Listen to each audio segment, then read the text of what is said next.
नमस्कार दोस्तों आज हम ऐसे केस के बारे में बात करने वाले हैं जिसने हिंदुस्तानी नहीं बल्कि पूरे अमेरिका को भी हिला के रख दिया, क्योंकि मामला जुड़ा ही अमेरिकी दूतावास से था।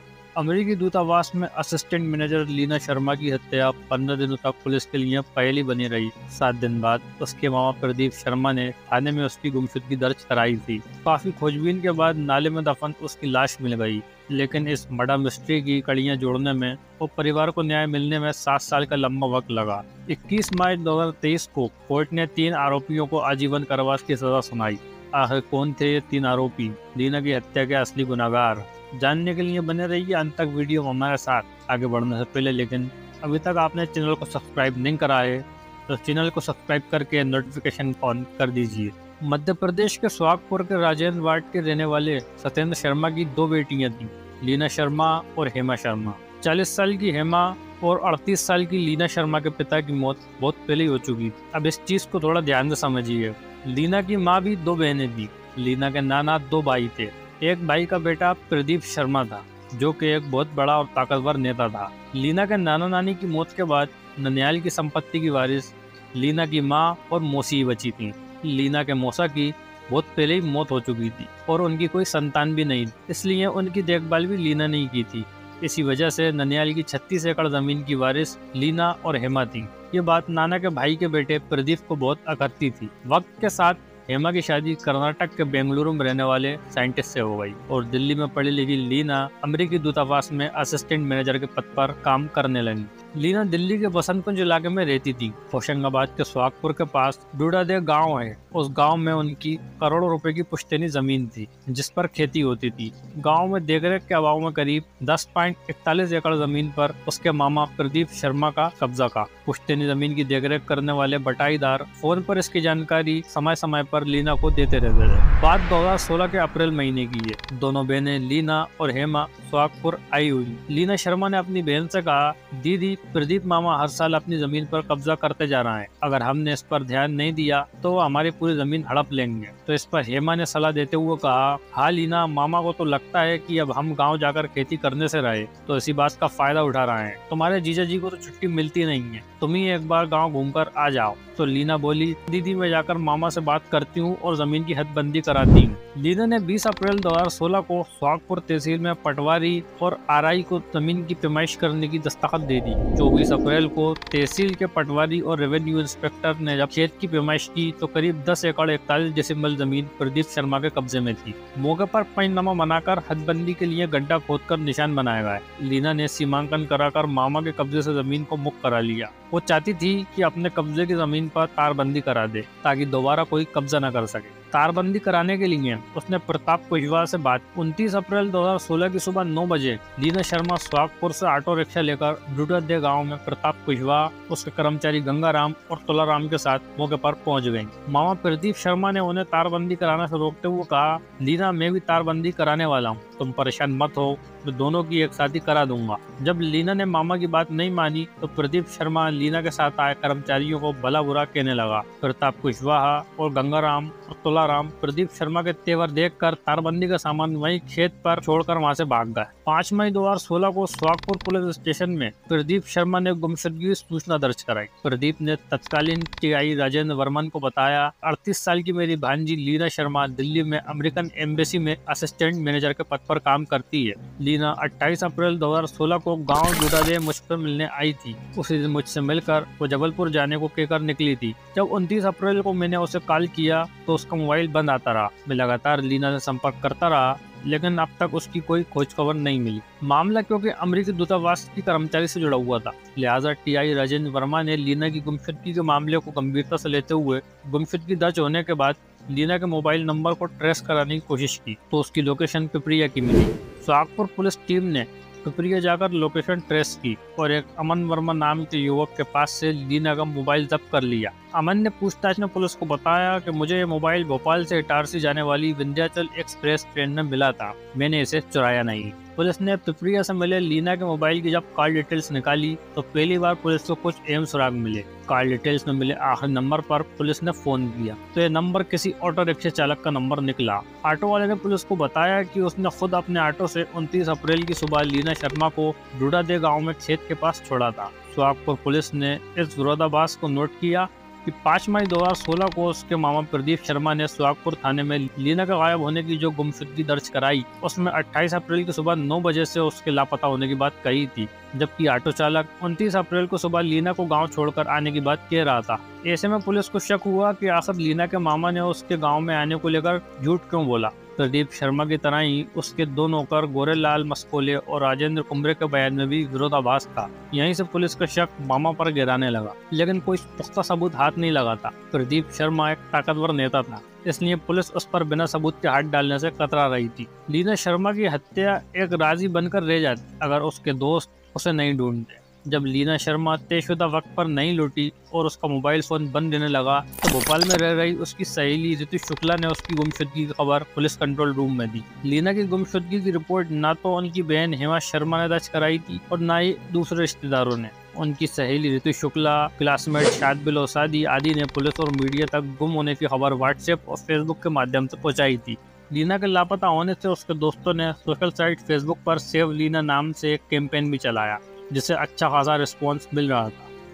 लीना के दोस्त इस अभियान के जरिए पुलिस पर लीना की तलाश के लिए दबाव बना रहे थे। पुलिस पर इस मामले को सुलझाने का दबाव लगातार बढ़ता जा रहा था। स्टेट ही नहीं, नेशनल मीडिया भी लीना के लापता होने या फिर उसकी हत्या की खबर छाई हुई थी, लेकिन आरोपी प्रदीप शर्मा के राजनीतिक प्रभाव की वजह से कोई भी उसके खिलाफ बयान देने को तैयार नहीं था। एक तरफ पुलिस लीना की तलाश में जुटी थी, वहीं भोपाल और दिल्ली से लीना के दोस्त पुलिस को लगातार फोन कर रहे थे। लीना के कुछ दोस्तों ने पुलिस को बताया कि लीना का अपने मामा के साथ जमीन का विवाद चल रहा है, हो सकता है कि उसके गायब होने में मामा का हाथ हो, लेकिन पुलिस के पास कोई ठोस सबूत नहीं थे, इसलिए गिरफ्तारी नहीं हो पा रही थी।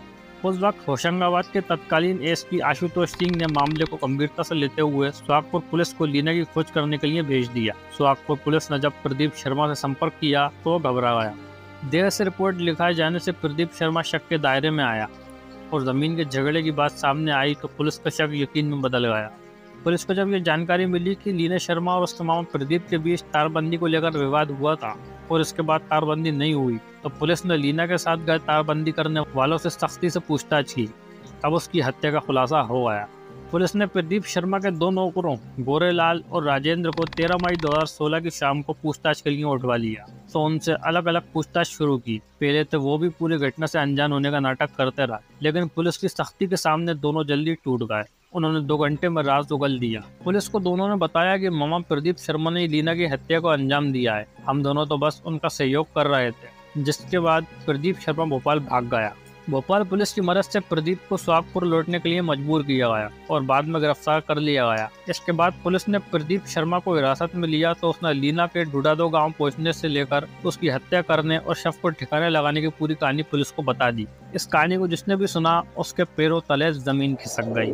29 अप्रैल 2016 को जब लीना अपने साथ सुहागपुर से ही तारबंदी का सामान लेकर प्रताप कुशवाहा और दूसरे लोगों के साथ अपने खेत पर पहुंची तो तारबंदी करने को लेकर उसका मामा प्रदीप से विवाद इतना बड़ा, प्रदीप ने लीना के साथ आए लोगों को ये कहकर वहां से खदेड़ दिया कि हमारा आपस का मामला है, हम दोनों निपटा लेंगे। लीना के साथ आए लोगों के वहां से जाने के बाद प्रदीप शर्मा उसे अपने खेत पर बने घर पर ले गया। वहां पहुंचकर प्रदीप ने लीना के सिर पर डंडे से हमला कर दिया। तभी प्रदीप के नौकर गोरेलाल और राजेंद्र ने उसके सिर पर पत्थर से हमला कर दिया। सिर में गिरी चोट लगने से वो जमीन पर गिर गई और थोड़ी देर तड़पने के बाद उसकी मौत हो गई।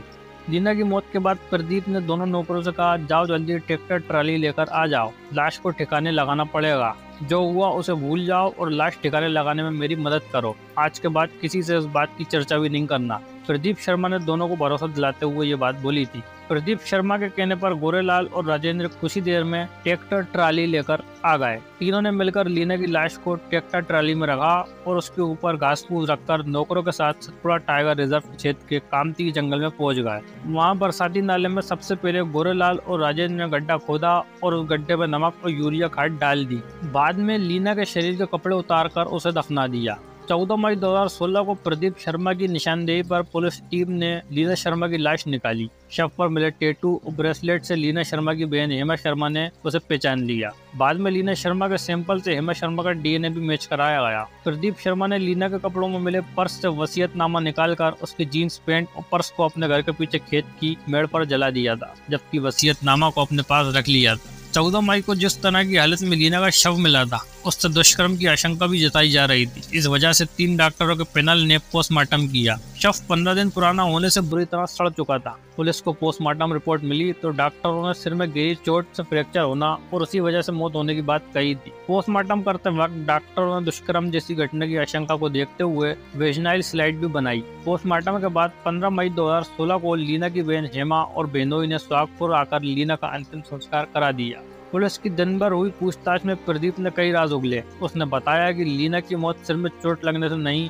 बल्कि पत्थरों से कुचलने और गला दबाने से हुई थी। 2015 में आई अजय देवगन की फिल्म दृश्यम की कहानी से इस मामले की कहानी मिलती जुलती है। लीना के हत्यारों ने भी उसी के 2 सेल फोन में से एक को घटनास्थल से करीब 30 किलोमीटर दूर पिपरिया होशंगाबाद रेलवे स्टेशन पर फेंक दिया था, ताकि पुलिस उसकी लोकेशन को लेकर भ्रमित होती रहे। इत्तेफाक से मोबाइल जिस यात्री को मिला, उसने सिम कार्ड फेंकने के बाद मोबाइल फोन अपने पास रख लिया। बाद में 5 मई को पिपरिया में एक व्यक्ति को ये सिम मिला तो उसने इसे दूसरे फोन सेट में डाल दिया।